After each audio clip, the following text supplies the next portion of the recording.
Hey guys, welcome to another episode. And today we are talking all about creating value, selling your business for top dollar, and how to create recurring revenue in any business. And I mean any. Some are more harder than others, but we're going to talk about all of them. I have my wonderful co host here, John McLaren. John, welcome today. Thank you.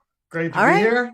Well, let's just dive in and kind of let's talk about some of the biggest questions that people are just asking us on the regular that we can kind of get people's to know what they're going to do to be able to the art of creating value and selling their business for top dollar. Yeah, I think that's exactly the biggest question when somebody has a business to sell and they're, sort of not familiar with business valuations and how that works and what buyers in the marketplace are looking for.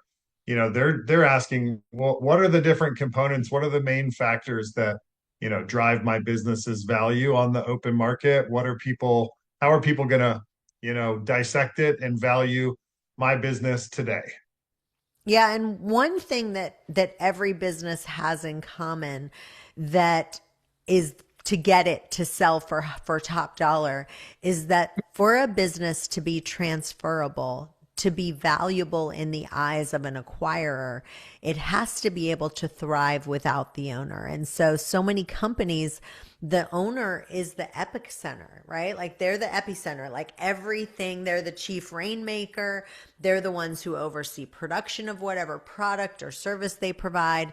And so many companies that we're meeting with are very difficult to sell because, of course, the owner or the acquirer knows that once the owner leaves, and if there's nothing left to the business, you know, you have to envision that the company is able to succeed without you. And so, a perfect analogy that I would say, you know, you and I both have kids, but it's that we have kids and our job, my job as a mom, your job as a dad, John, is to somehow get these kids to a point where they can be happy, functioning, independent adults. And if they've done that, then we will feel good about it. You know, they don't Right. have to, you know, play quarterback for Alabama. They just need to be able to be successful. They don't have to go to Harvard or whatever. They don't have to go to college if they don't want to, right? But if Right. we think about entrepreneurship, we want to envision our business as our job is to get them to 5 years old, 10 years old, then get to a point where they can live without you. And if you've done that, if you've built a company that can live completely without you, then you've got a company that you can sell. And that's kind of a good point there and a good first place to analyze like what level of scale are you at? And really the owner could be irreplaceable at any level of scale depending on what they're doing for the business. But a lot of businesses at sort of level 0 or level 1, whichever you want to call it, level of scale, they may be the business owner, the only employee. Literally, there is no business without that person. And then as it scales a little more to 5 employees, 10 employees, depending on what they've delegated, it may become less and less important that they're involved in the day to day. And I think what you're saying is the less important it is that you're involved in the day to day, the more saleable your business is because it's something someone else can plug right into and it doesn't fall apart. Yeah. And I will say one of the major lessons of building a business that thrives without you is to create a business that has recurring revenue. And it's very common for an owner to naturally become one of the biggest salespersons in their organization. I know I've done a talk one time and I said something like, now, if you are one of the top sales, if you're the CEO and you're also the top salesperson in your organization, raise your hand. And everybody was like, you know, they were almost like happy that they were the biggest salesperson in their Right. organization. And they were like, you know, me.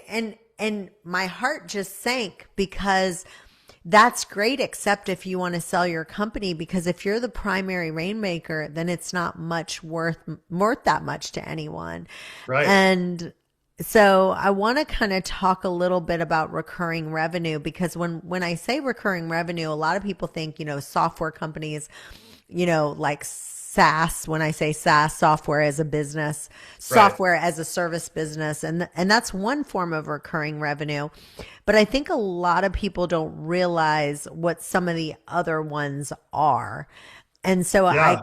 I created this revenue. It's like 8 different ones. It's called Produce P, and it's 8 models of automatic revenue that's kind of coming in. And so the very first one is like the protection plan model. So like you can talk about that with the home warranty, right? Like that's what, obviously we come from the real estate world, so we know that. So kind of explain the protection plan model in the realm of like home warranties of America for just a Yeah. second to Yeah. get And people thinking of it. this one, is kind of a service that in some regards is based on fear, and it's playing to a customer's fears and providing them some form of insurance or warranty, right? So you got your termite and moisture companies that would provide a protection plan, a guarantee that you won't get termites back, meaning they're going to come out, take a look at the property every year, handle any issues that have come up. A home warranty is a great one. When you buy a house, there's these companies that offer home warranties, meaning if there's some one of the appliances fail during the year where you have your home warranty, or there's a plumbing leak, or the HVAC goes out, in theory they're supposed to come for a small service fee and take care of those repairs or replacements of major systems. So it's kind of an insurance plan, a warranty, a based on a customer's potential fears that they don't want to have a big problem come up in the future. So they're paying for this service that will alleviate that fear.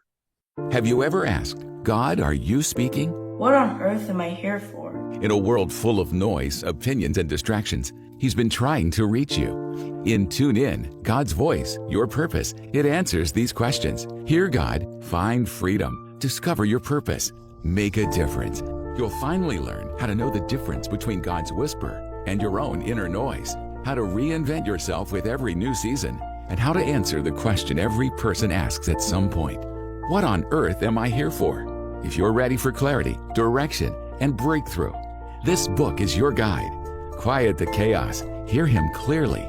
Step boldly into your calling. Tune in. God's Voice, Your Purpose. Yeah.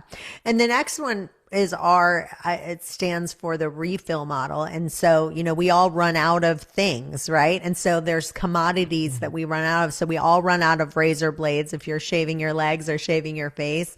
We all run out of toner cartridge, and so like one of the things I always think of is, so for me, when I shave my legs, I don't use the girl razors, right? I actually Okay. use Mach 3. I think that one is the best one.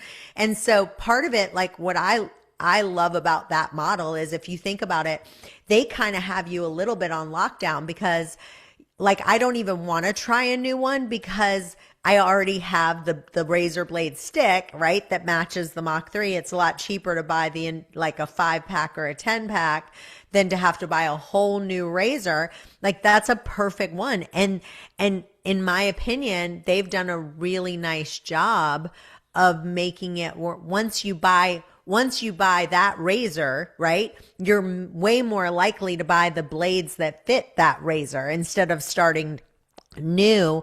And, with the Dollar Shave Club, I mean, it's one of my favorite businesses out there, because it's like they've come up with a way that you go, look, you don't even have to think about going to the store to buy razor blades anymore. We're going to just send it to you every single month, Yeah, and it makes me think of Amazon, just my personal lifestyle or, spending choices.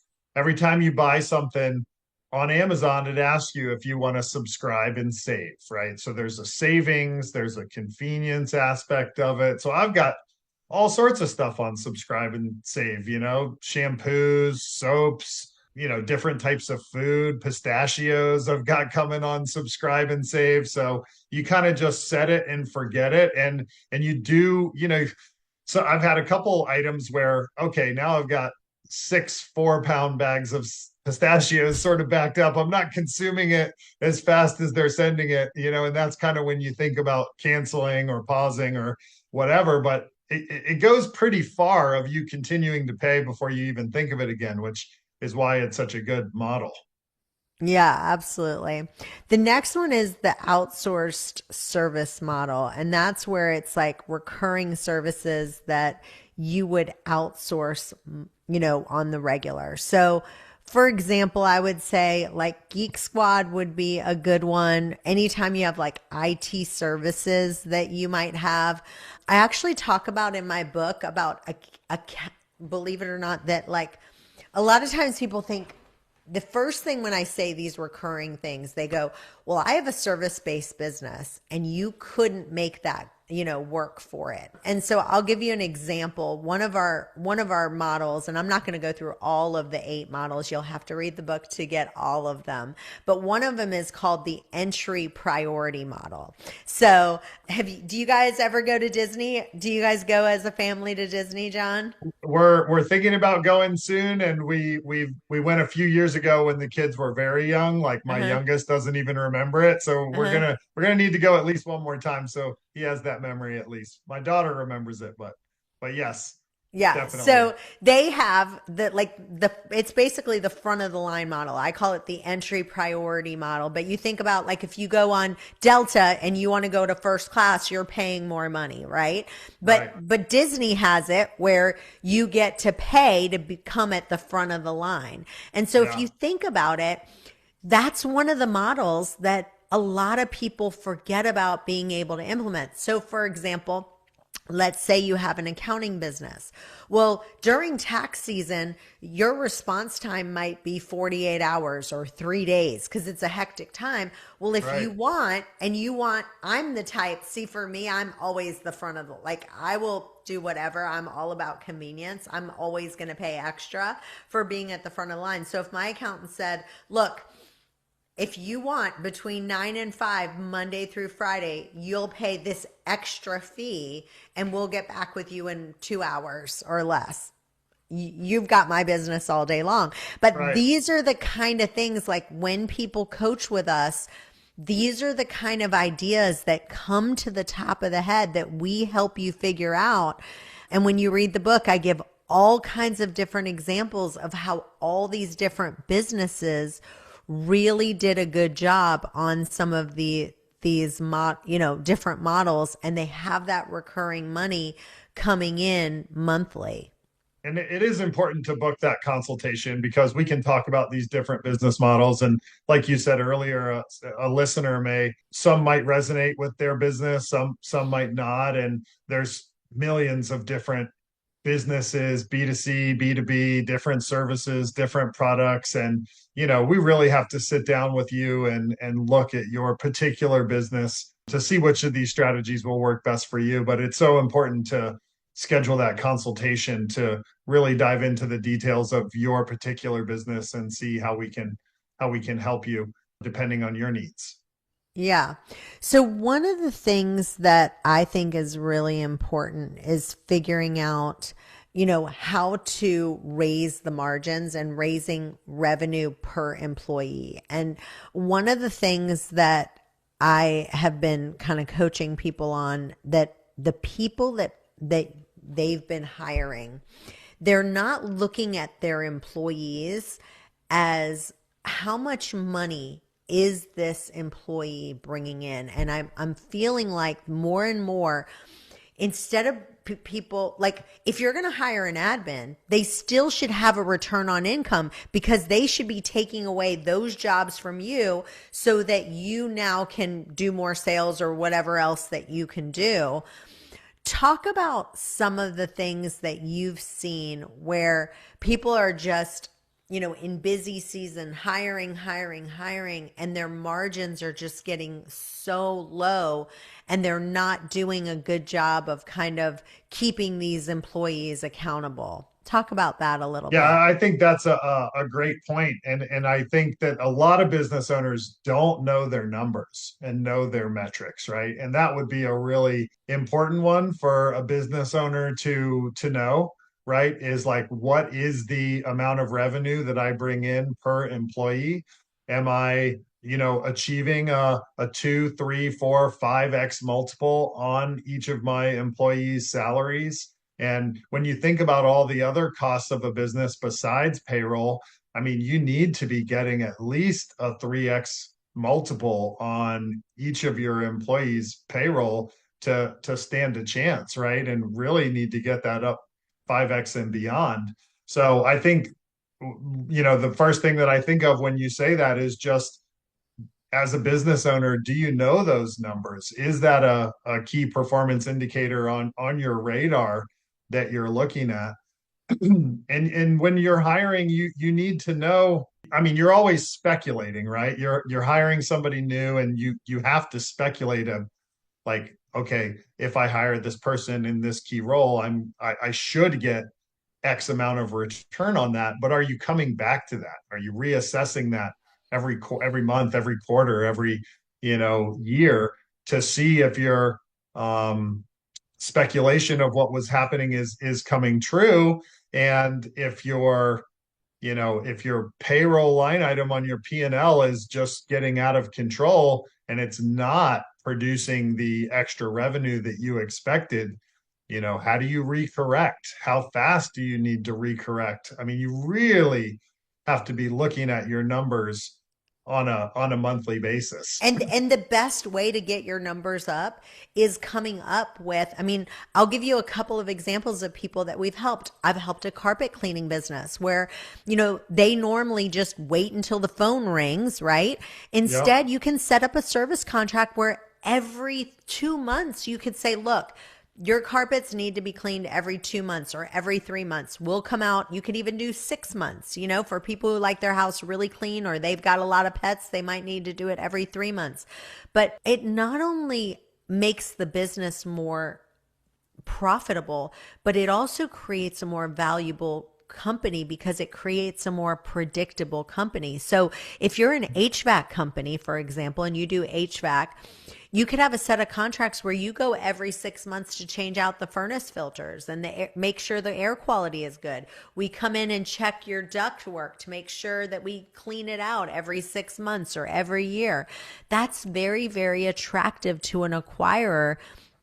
And then you can actually predict how many people you need, how many trucks you need to buy, how many furnace filters you need to buy in advance, figuring out what And your next quarter is going to look like, because then you have a predictable business, and that's a whole lot profitable, and it's a lot more fun for the people working for you because they know what's coming. When you create these service contracts, it's kind of like a hidden gem where you can kind of take this service subscription model and you can inject it into the most simple kind of business.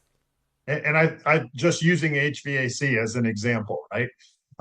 I'm sure, I haven't done this, but I'm sure you could go on to Google or ChatGPT and say, the top 10% of HVAC companies in America, what type of revenue are they generating per employee, right? And so you get a good idea of what that number should be from that sort of research. And then you just work it backwards. Okay, right now my HVAC company's only getting half of that. Like, what would I have to do? What would my employee's schedule have to look like? How many appointments would they have to get per day, per week, per month to achieve those kind of numbers, right? And once you know the number of where you're supposed to be, then you can sort of reverse engineer where you need to get to and figure out where the problems are in your business that are keeping you from getting to those top 10% numbers in your industry. Yeah, and we've talked about this before, but I just, my favorite company for subscription model is the H Bloom. And, we talked about, in my opinion, one of the worst, and I have a good friend of mine who, we met down here. And I guess this is why it resonates so much for me, because he owns a flower company. And, he's implemented a you know, and he even says like the flower company is awful because it's like it's funerals, graduations, birthdays, right? And then it's Mother's Day and Valentine's Day.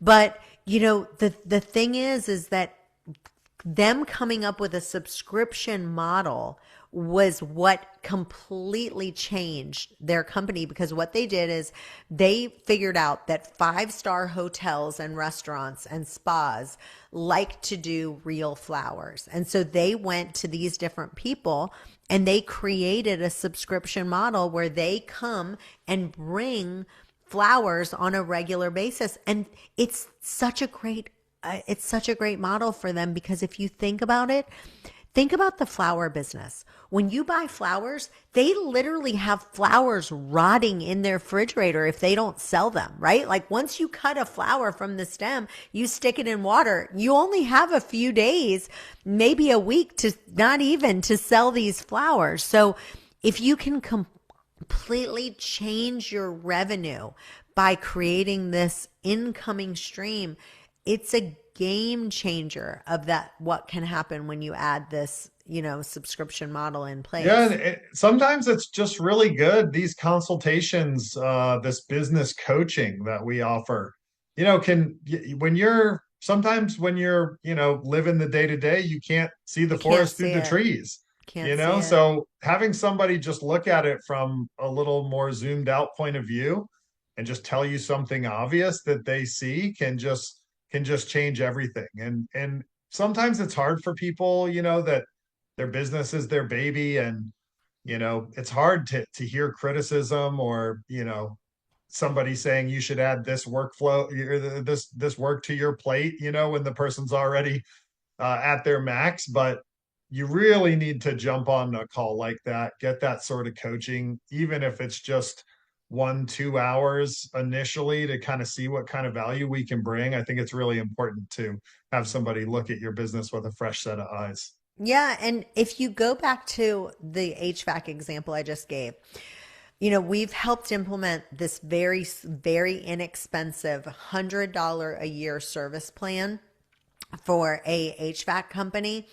And we have one that we developed that was $100 for one, and another one that was $200. And it's just for the whole year. And they get a discount every time they need a service call. But they also go out and do like I said, with the furnace filters and the different filters in the house. But guess what? Even though it's just a small, inexpensive $100 a year service plan, guess who someone's going to call when they're actually need a brand new HVAC, or when their furnace breaks?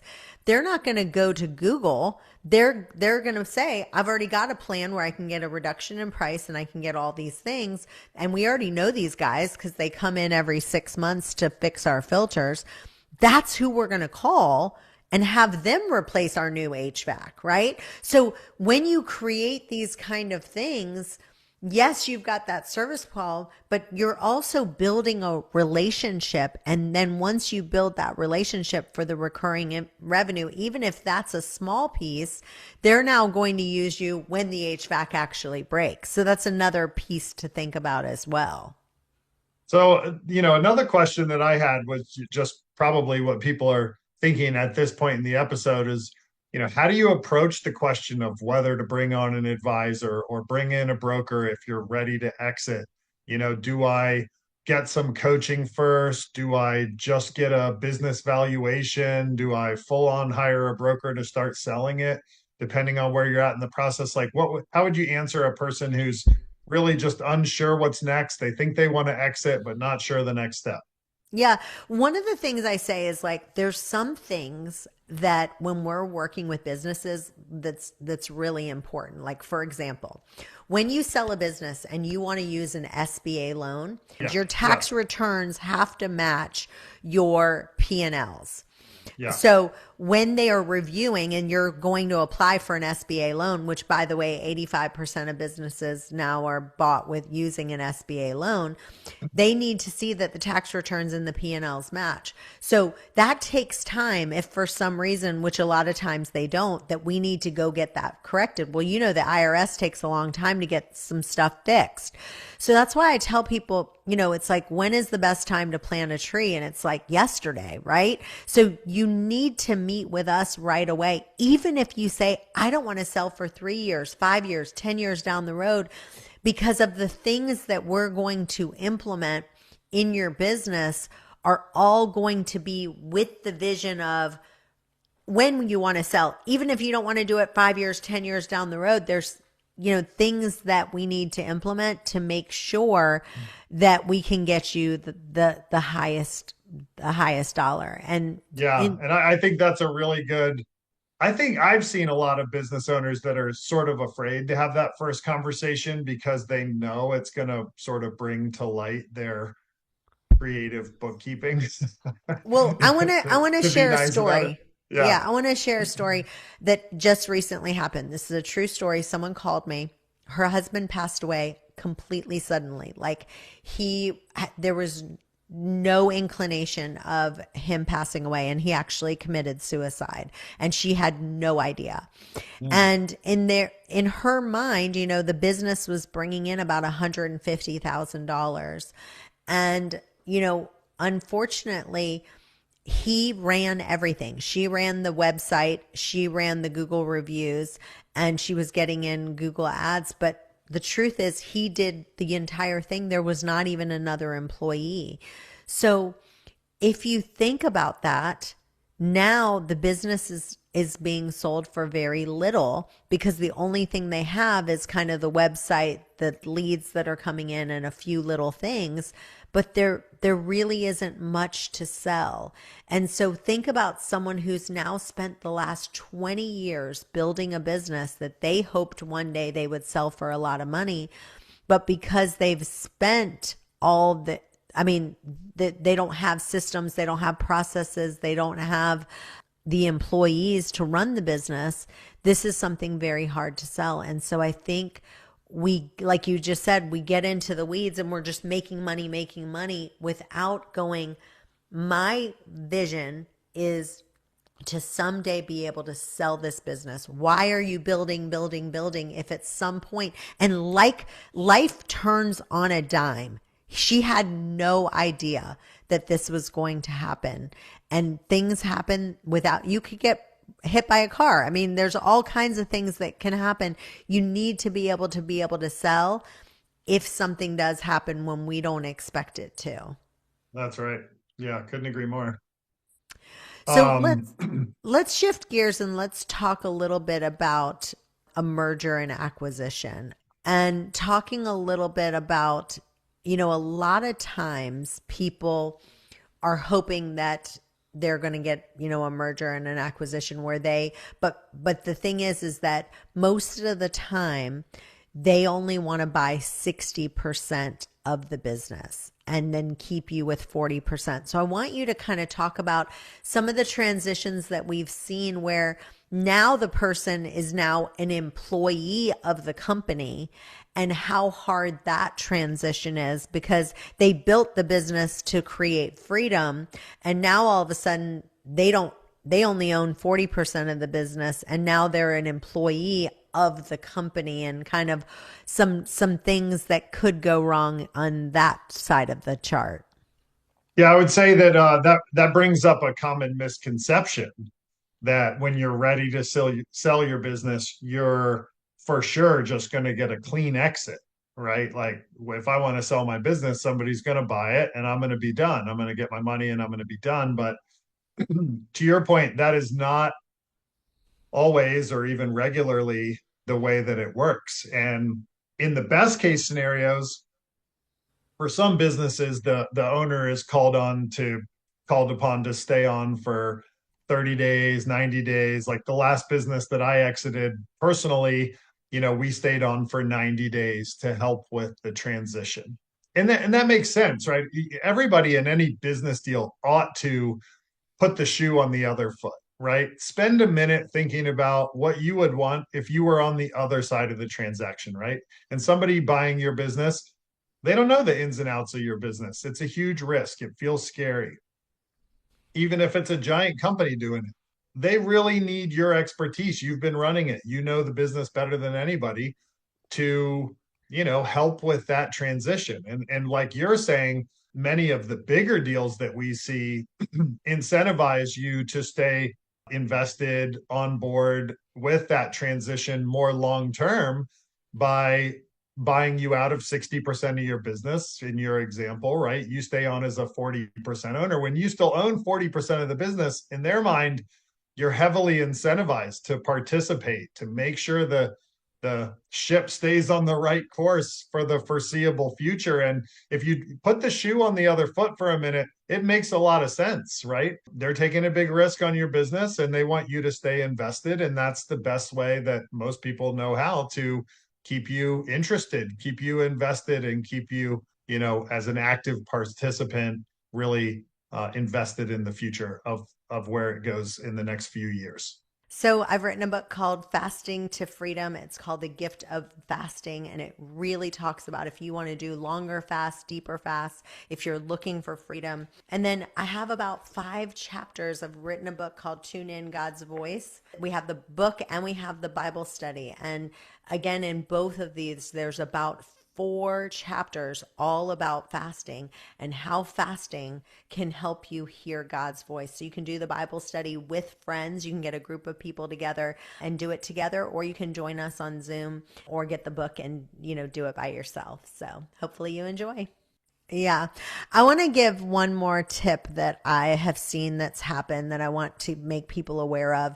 So when you sell your business, you're going to have to sign an LOI, which is a letter of intent. And that's like an engagement ring, right? And you're committing not to effectively continue to negotiate with other buyers, that you're in fact kind of falling head over heels in love with one acquirer, right? And it's non-binding, however. But what you have to realize is that the letter of intent, because it is non-binding, means that either party can walk away at any time. And so there's a term now that's called retrading. And it's when a buyer changes the agreed upon price and terms right before kind of closing, like they're doing their due diligence. And so I'm going to give you an easy explanation. So like imagine that you're selling your car and you agree to sell your car for $20,000. You're signing basically a letter of intent for 2 weeks. You stop showing the car to anyone else. And then on the day, the buyer says, you know what, I know I told you 20,000, but I found a scratch in the trunk. So now I only want to pay 17,000. Yeah, or they take it to a mechanic to have everything gone over and they find a host of issues they weren't aware of. Yeah, but yeah. Yeah. And I heard someone say like one trick that you could do is when you have someone, you can actually shake someone's hand and say, okay, I'm going to agree to this LOI on one condition, but we're not going to do any retrading. And so the retrading handshake is basically saying like, we're agreeing on this price, and we're not going to I'm just going to keep giving you information, giving you information, giving you information. And then you turn around and go, okay, after I've spent, 60 days doing due diligence, that you're going to now come and say the less amount. But on the other hand of that, there's actually legitimate reasons of why during the due diligence, the buyer says, look, we found out that your company's revenue is a lot lower than you promised, or there's hidden tax issues. And, so there could be a reason why they are making it legitimate. So there's legitimate side, and then there's like a leverage tactic where the buyer intentionally waits until you've turned away all the other bidders, knowing that you're too exhausted and then you just want to close, and then it's forcing a price reduction. So that's something to really think about. I wanted to kind of put that in people's heads to kind of know this happens. And there's legitimate reasons why it should be lowered, but then there's like bad faith ones where it's just a leverage tactic that people use. Right. Yeah, and there's no way to completely avoid that, in my opinion. And unfortunately, there are sort of bad actors out there, buyers that use that as a strategy, and there's others that legitimately do their due diligence and find something unexpected and feel the price should be adjusted downward based on the new findings, which, again, putting the shoe on the other foot is reasonable, but I hate to see it when they use it as just a tactic. And that all comes to when we're representing you, just our ability to negotiate, right? If they come back and want to adjust the price heavily downward based on a very sort of unsubstantiated argument, then we're going to have a conversation with you and hopefully get your endorsement to stand our ground and say that this appears to be you just having us lose momentum with our marketing and now try to you know beat us up on the price, and we're not going to stand for it. Yeah. And I want to give you one more analogy. I know I give a lot of real estate analogies, and it's just because I've been in the industry for so long, Sure. I but mean, real estate is the best place to, cut your teeth for business sales, right? You're doing deals, and they're very similar transactions. So I think real estate is the best prerequisite for business sales, and that's the background we both come from. So yeah, and if you've ever thought about, if you're a real estate agent or if you've ever thought about getting into business brokering, we'd love to have you on our Canzel business broker team. We have so much to offer you, and we are looking for people to join our team right now. And it's really, I'm telling you right now, I always say this, but as far as what Wayne Gretzky says, take a look at where the puck is going, not where it is right now. More baby boomers are going to be retiring and selling their business in the next 5 to 10 years than ever in the history of America. and I So, would say that people who are selling their business, when you bring up the real estate analogy, if you're selling your house, you pretty much know what to do, right? There's a realtor in your neighborhood, your area. You probably know one. You don't have to think too hard about what should I do next when I have to sell my home. But when you're ready to sell your business, maybe not as straightforward, maybe not something that the average person knows exactly where to look, where to turn, who to get advice from. So I think you know, really important to make sure you go with a good and reputable company when it's time. yeah, and there's so like when you decide to sell your home, sometimes you might stage your house for sale. And that is just basically moving the furniture around, maybe doing a little bit of light things. But then there's another piece of renovating your kitchen, right? And that's two approaches that can both increase the value of your home. But when we're talking about selling your business, right? You can look at it of, okay, there's some things we're going to do that are going to be more like staging your house for sale or your business for sale. And then there's some things that you're talking about where we're actually renovating the kitchen, right? And so for me, I want to get you there's things that we can do that can get you 5 times EBITDA for a business, 10 times EBITDA for a business.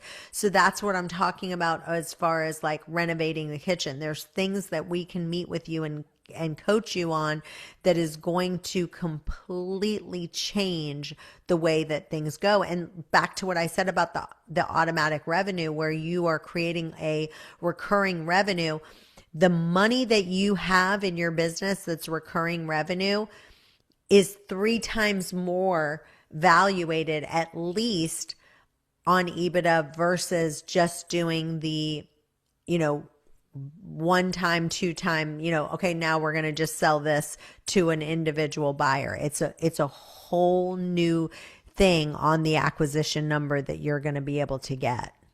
Right. Absolutely. Well, I want to talk about retained earnings real quick and just anything that you've seen as far as for businesses, as far as when they're selling their business, any other last minute tips that you can tell people while we wrap up? Yeah, I think retained earnings, owner salaries, anything that falls into kind of splitting the funds that are coming into a business sort of directly into the owner's bank account or staying in the business bank account, right? that's an important part for us to look at. And like we talked about with your P&L matching your tax returns, that's sort of the initial consultation Mhm. is like, let's open up the hood and really see what you've been doing from a bookkeeping standpoint, because some of the things that you do to reduce your tax obligation year to year, they help you in the short term and they hurt you in the long term when we go to Absolutely. look at how you've been keeping your books. And I think the retained earnings or owner's salary is part of a bigger picture of just bookkeeping in general and what's been done. And sometimes we, consult with somebody and then we come up with a longer term plan that gets everything a little bit more attractive in that regard. Now, you know, uh, a new buyer has to look at those type of things and say, okay, well, we've got retained earnings by the owner